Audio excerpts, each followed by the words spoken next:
29 CFR Part 1904, Recording and Reporting Occupational Injuries and Illnesses. Organization of the Rule.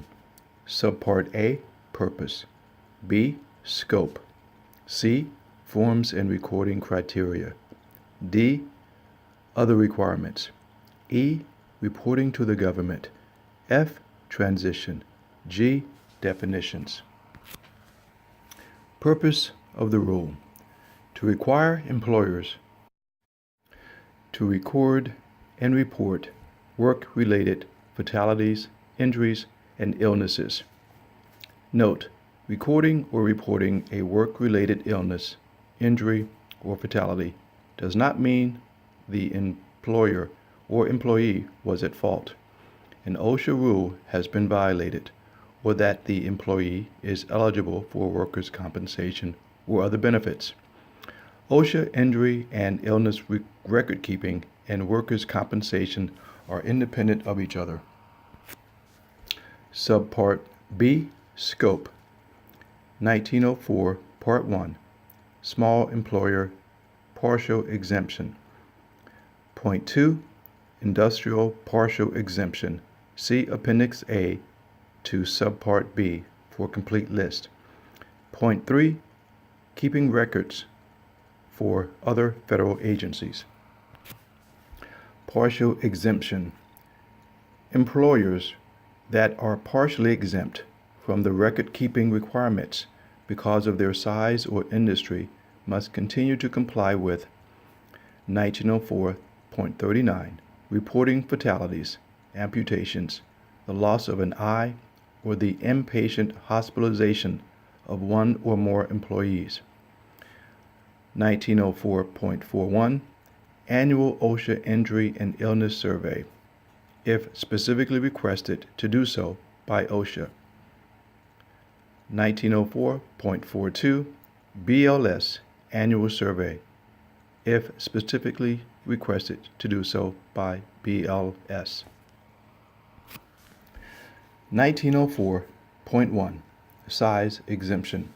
If your company has 10 or fewer employees at all times during the last calendar year, you do not need to keep the injury and illness records unless surveyed by OSHA or BLS. The size exemption is based on the number of employees in the entire company. Include temporary employees who you supervise on a day-to-day basis in the count. 1904.2, Industry Exemption. All industries in agriculture, construction, manufacturing, utilities, and wholesale trade sectors are covered. In the transportation, retail, and service sectors, some industries are partially exempt. Appendix A to Subpart B list partially exempt industries. Record-keeping criteria. Subpart C, Record-keeping forms and recording criteria. Point 4, Recording criteria. Point 5, Work-relatedness. Point 6, New case. Point 7, General recording criteria. Point 8, Needle sticks and sharps. Point 9, Medical removal. Point 10, Hearing loss. Point 11, Tuberculosis. Point 29, Forms. 1904.4, Recording criteria. Covered employers must record each fatality, injury, or illness that is work-related and is a new case and meets one or more of the criteria contained in sections 1904.7 through 1904.11. OSHA Injury and Illness Record Keeping 5-step process. Did the employee experience an injury or illness? If yes, is the injury or illness work-related? If yes, is the injury or illness a new case? If yes, does the injury or illness meet the general criteria or the application to specific cases? If yes, record the injury or illness. Step 1. Did the employee experience an injury or illness? Definition 1904.46. An injury or illness is an abnormal condition or disorder. Injuries include cases such as, but not limited to, a cut, fracture, sprain, or amputation. Illnesses include both acute and chronic illnesses, such as, but not limited to, a skin disease, respiratory disorder, or poisoning. Step 1. Did the employee experience an injury or illness? Scenario A. A worker reports to nurse's station with complaint of painful wrist. Employee given 2 Advil and returned to job. Stop here or go on to the next step. Answer. Go on to the next step. Why? Painful wrist was the injury experienced.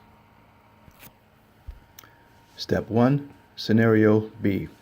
There is a chlorine gas leak at XYZ establishment, and the 2 employees in the area are rushed to the hospital. They are told to stay home the next day as a precautionary measure. Stop here or go on to the next step. Answer. It depends. We need more information. Why? We need to know if either employee exhibits signs or symptoms of an injury or illness. If yes, then go to the next step. If no, stop. We have an event or exposure only. Did the employee experience an injury or illness? If yes, is the injury or illness work-related? Step 2. Is the injury or illness work-related? Determination of work-relatedness, 1904.5. Work-relatedness is presumed for injuries and illnesses resulting from events or exposure occurring in the work environment, unless an exception specifically applies. A case is presumed work-related if and only if an event or exposure in the work environment is a discernible cause of the injury or illness, or of a significant aggravation to a pre-existing condition. 1904.5. Work environment. The work environment is defined as the establishment or other locations where one or more employees are working or present as a condition of employment. The work environment includes not only physical locations, but also the equipment or materials used by employees during the course of their work. 1904.5. Significant aggravation. A pre-existing injury or illness is significantly aggravated when an event or exposure in the work environment results in any of the following, which otherwise would not have occurred: death, loss of consciousness, days away, days restricted, or job transfer. Medical treatment. 1904.5. Exemptions. Present as a member of the general public. Symptoms arising in work environment that are solely due to non-work related event or exposure, regardless of where signs or symptoms surface. A case is work-related only if a work event or exposure is a discernible cause of the injury or illness, or of a significant aggravation to a pre-existing condition. Voluntary participation in wellness program, medical, fitness or recreational activity. Eating, drinking, or preparing food or drink for personal consumption. Exemptions continued. Personal task outside assigned working hours. personal grooming, self-medication for non-work-related conditions, or intentionally self-inflicted. Motor vehicle accident in parking lot/access road during commute. Common cold or flu. Mental illness, unless employee voluntarily provides a mental opinion from a physician or licensed healthcare professional. Having appropriate qualifications and experience that affirms work-relatedness. 1904.5 Travel status. An injury or illness that occurs while an employee is on travel status is work-related if it occurred while the employee was engaged in work activities in the interest of the employer. Home away from home. Detour for personal reason is not work-related. 1904.5 Work at home. Injuries and illnesses that occur while an employee is working at home are work-related. They occur while the employee is performing work for pay or compensation in the home and are directly related to the performance of work rather than the general home environment. Step 2 is the injury or illness work-related. Scenario A. Employee gives blood at voluntary work-sponsored blood drive and passed out, loss of consciousness. Stop here or go on to the next step. Answer: stop here. Why? Exemption. The injury or illness resulted solely from voluntary participation in a wellness program or in a medical fitness or recreational activity such as blood donation, physical examination, flu shot, exercise class, racquetball, or basketball. Scenario B. Employee sprains ankle in company parking lot on his way into work. Stop here or go on to the next step. Answer: go on. Why? There is no exemption that applies. Parking lot exemption applies only to motor vehicle accidents during commute. Scenario C. Employee slips and falls in hallway, breaking arm while working on daughter's science project on Saturday. Employee's day off. Stop here or go on to next step. Answer: stop. Why? Exemption. The injury or illness is solely the result of an employee doing personal tasks unrelated to their employment at the establishment outside of the employee's assigned working hours. Did the employee experience an injury or illness? If yes, is the injury or illness work-related? If yes, is the injury or illness a new case? Step 3. Is the injury or illness a new case? Determination of a new case. Consider an injury or illness a new case if the employee has not previously experienced a recorded injury or illness of the same type that affects the same part of the body, or the employee previously experienced a recorded injury or illness of the same type that affected the same part of the body but had recovered completely. All signs and symptoms had disappeared from the previous injury or illness, and an event or exposure in the work environment caused the signs or symptoms to reappear. 1904.6 New case. If there is a medical opinion regarding resolution of a case, the employer must follow that opinion. If an exposure triggered the recurrence, it is a new case, e.g., asthma, rashes. If signs and symptoms recur even in the absence of exposure, it is not a new case, e.g., silicosis, tuberculosis, asbestosis. Step 3. Is the injury or illness a new case? Scenario A. 5 weeks ago, employee sprained wrist at work and received support, prescription medication, and light duty. 2 weeks ago, employee was back on normal job and completely recovered. Today, 5 weeks after the injury, employee complained of pain in same wrist after moving box. Stop here or go to the next step. Answer, go on. Why? Employee had completely recovered from the previous injury and a new event or exposure occurred in the work environment. Scenario B. 5 weeks ago, employee sprained wrist at work and received support, prescription medication, and light duty. 2 weeks ago, employee was back on normal job but continued to take prescription medication. Today, 5 weeks after the injury, employee complains of pain in same wrist after moving boxes.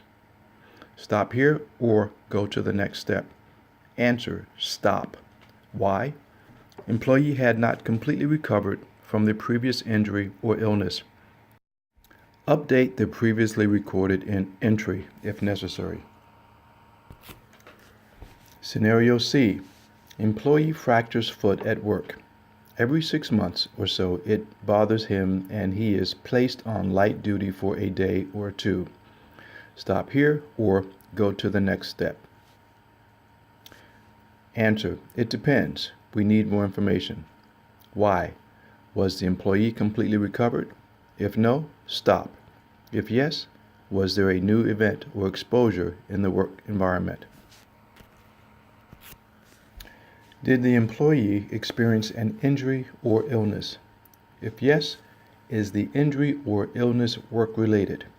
If yes, is the injury or illness a new case? If yes, does the injury or illness meet the general criteria or the application to specific cases? Step 4. Does the injury or illness meet the general criteria or the application to specific cases? General Recording Criteria 1904.7. An injury or illness is recordable if it results in one or more of the following: death, days away from work, restricted work activity, transfer to another job, medical treatment beyond first aid, loss of consciousness, significant injury or illness diagnosed by a PLHCP. 1904.7 B3. Days away cases. Record if the case involves one or more days away from work. Check the box for days away cases and count the number of days. Do not include the day of injury or illness. Days away cases continued. Day counts. Days away or days restricted. Count the number of calendar days the employee was unable to work. Include weekend days, holidays, vacation days, etc. Cap day count at 180 away and or days restricted. May stop day count if employee leaves company for a reason unrelated to the injury or illness. If a medical opinion exists, employer must follow that opinion. Restricted work cases. Record if the case involves one or more days of restricted work or job transfer. Check the box for restricted/transfer cases and count the number of days. Do not include the day of injury/illness. Restricted work cases. Restricted work activity exists if the employee is unable to work the full workday he or she would otherwise have been scheduled to work, or unable to perform one or more routine job functions. An employee's routine job functions are those activities the employee regularly performs at least once per week. Restricted work. A case is not recordable under 1904.7(b)(4) as a restricted work case if the employee experiences minor musculoskeletal discomfort. A healthcare professional determines that the employee is fully able to perform all of his or her routine job functions, and the employer assigns a work restriction to that employee for the purpose of preventing a more serious condition from developing. Job transfer. An injured or ill employee is assigned to a job other than his or her regular job for part of the day. A case is recordable if the injured or ill employee performs his or her routine job duties for part of a day and is assigned to another job for the rest of the day. Medical treatment. Medical treatment is the management and care of a patient to combat disease or disorder.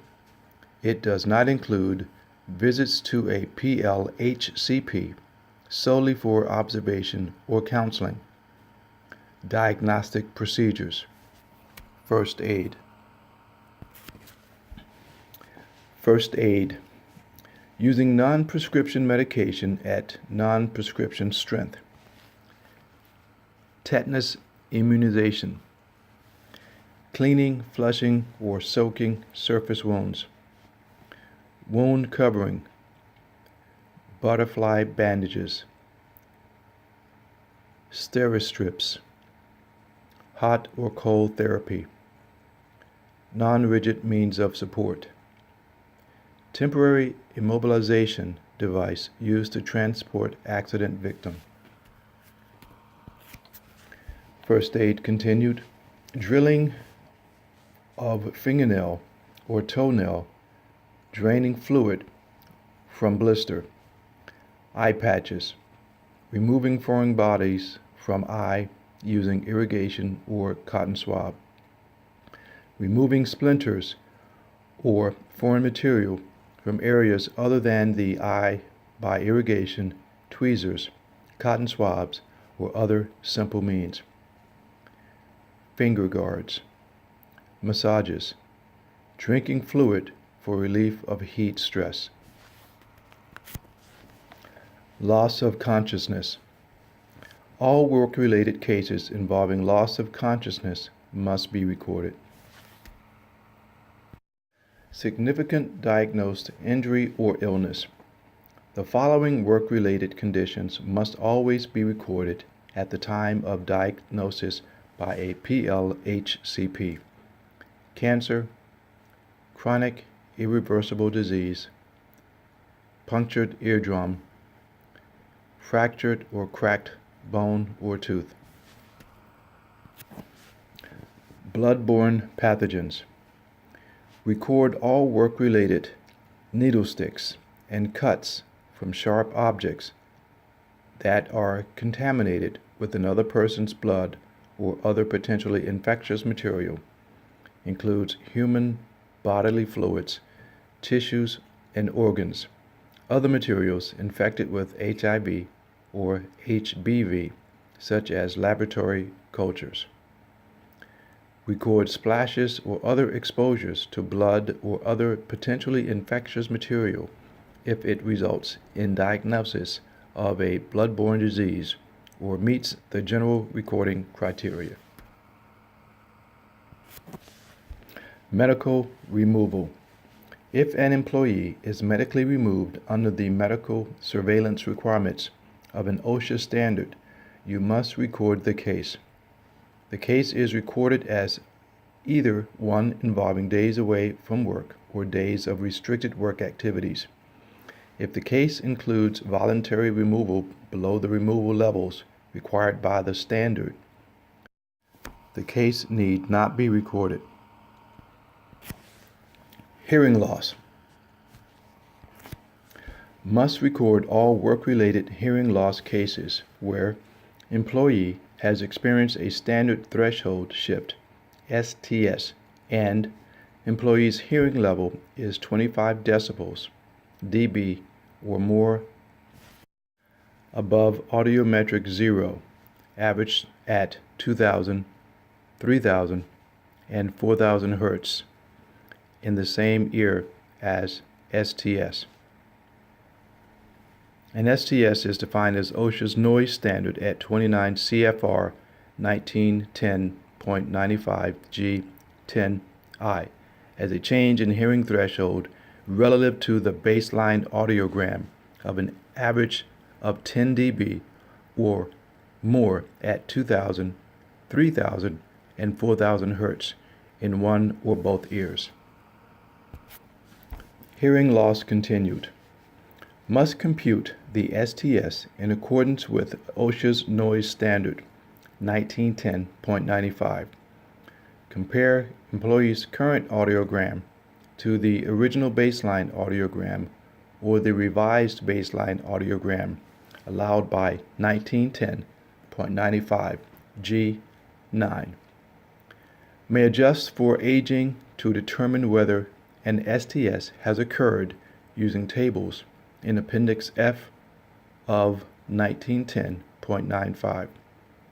May not adjust for aging to determine whether or not hearing level is 25 dB or more above audiometric 0. Tuberculosis. Record a case where an employee is exposed at work to someone with a known case of active tuberculosis and subsequently develops a TB infection. A case is not recordable when the worker is living in a household with a person who is diagnosed with active TB. The Public Health Department has identified the worker as a contact of an individual with active TB. A medical investigation shows the employee's infection was caused by exposure away from work. 1904.29 Forms. OSHA Form 300, Log of Work-Related Injuries and Illnesses. OSHA Form 300A, Summary of Work-Related Injuries or Illnesses. OSHA Form 301, Injury and Illness Incident Report. The following is the OSHA Form 300, Log of Work-Related Injuries and Illnesses. Please take a moment to review.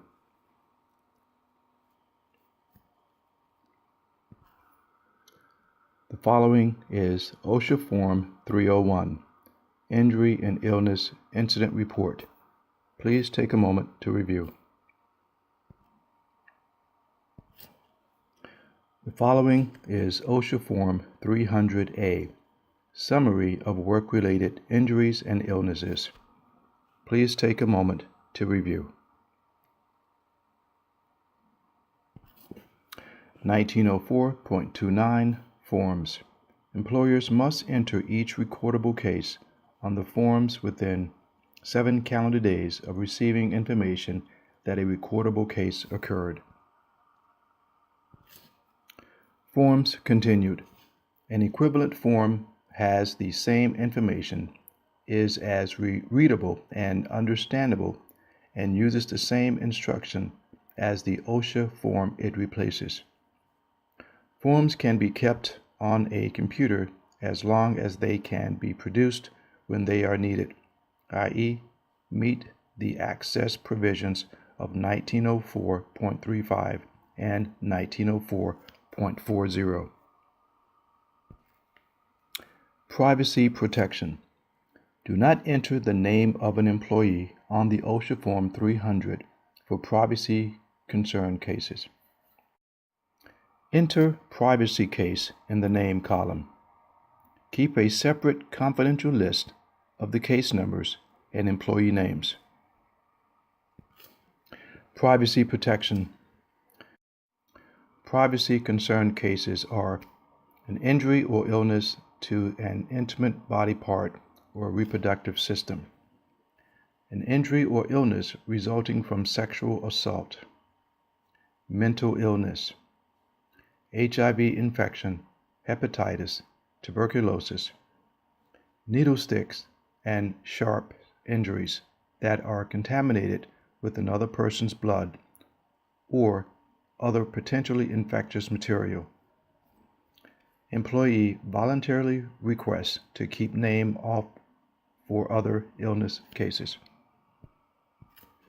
Privacy protection continued. Employer must use discretion in describing the case if employee can be identified. If you give the form to people not authorized by the rule, you must remove the names first. Exception for auditor/consultant, workers' compensation or other insurance, public health authority or law enforcement agency. Subpart D, Other Requirements. 1904.30, Multiple Business Establishments. .31, Covered Employees. .32, Annual Summary. .33, Retention and Updating. .34, Change of Ownership. .35, Employee Involvement. .36, Discrimination. .37, State Plans.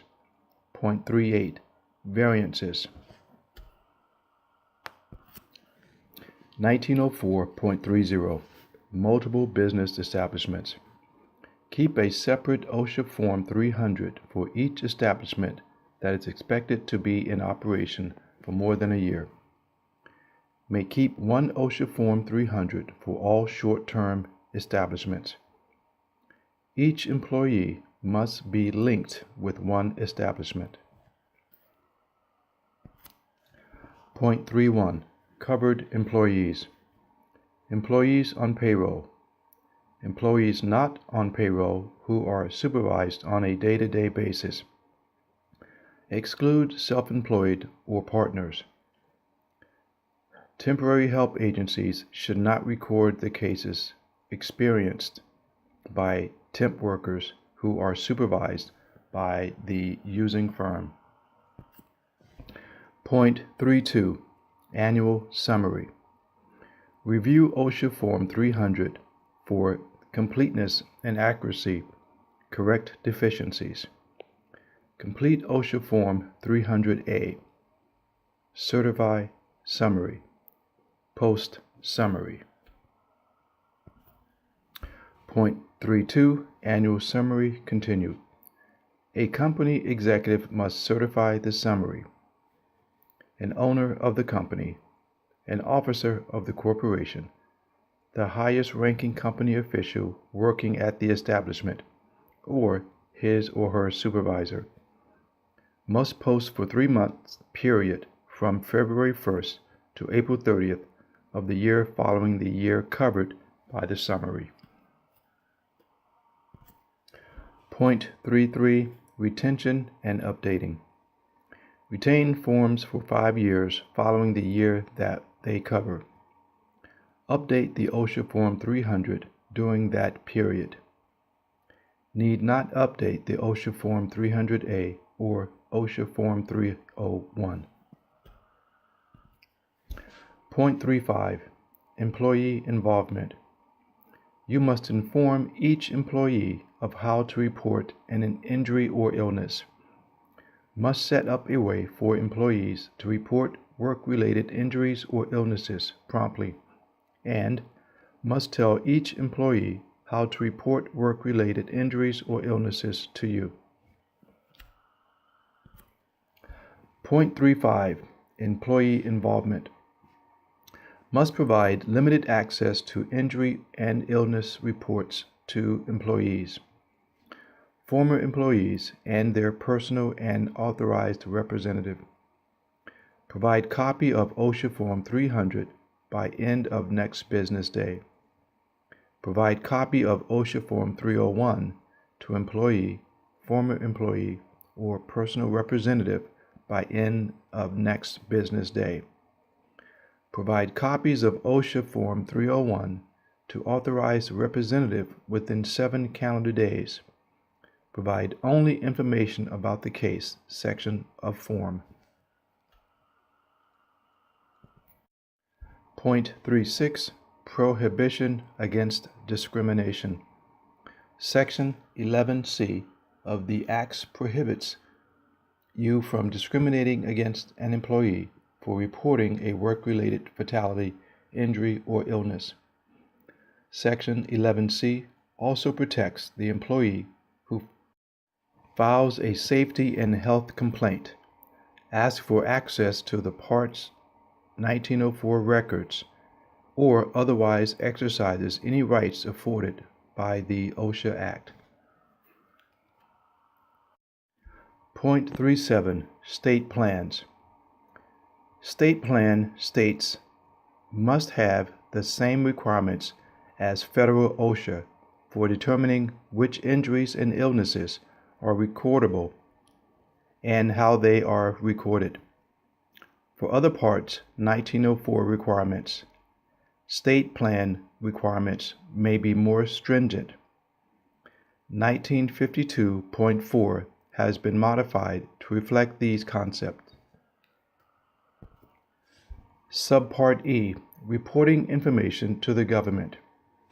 1904.39, fatalities and catastrophic reporting. 1904.40, access for government representatives. .41, OSHA survey. .42, BLS survey. 1904.39, fatality/catastrophic reporting. Report within 8 hours any work-related fatalities. Report within 24 hours any work-related amputation, loss of an eye, or inpatient hospitalization of one or more employees. Do not need to report highway or public street motor vehicle accidents outside of a construction work zone. Do not need to report commercial airplane, train, subway, or bus accidents. Point 40. Providing records to government representatives. Must provide copies of the records within 4 business hours. Use the business hours of the establishment where the records are located. For more help, OSHA's record-keeping page. OSHA Regional Record-Keeping Coordinators. State Plan States. OSHA Training Institute Education Centers.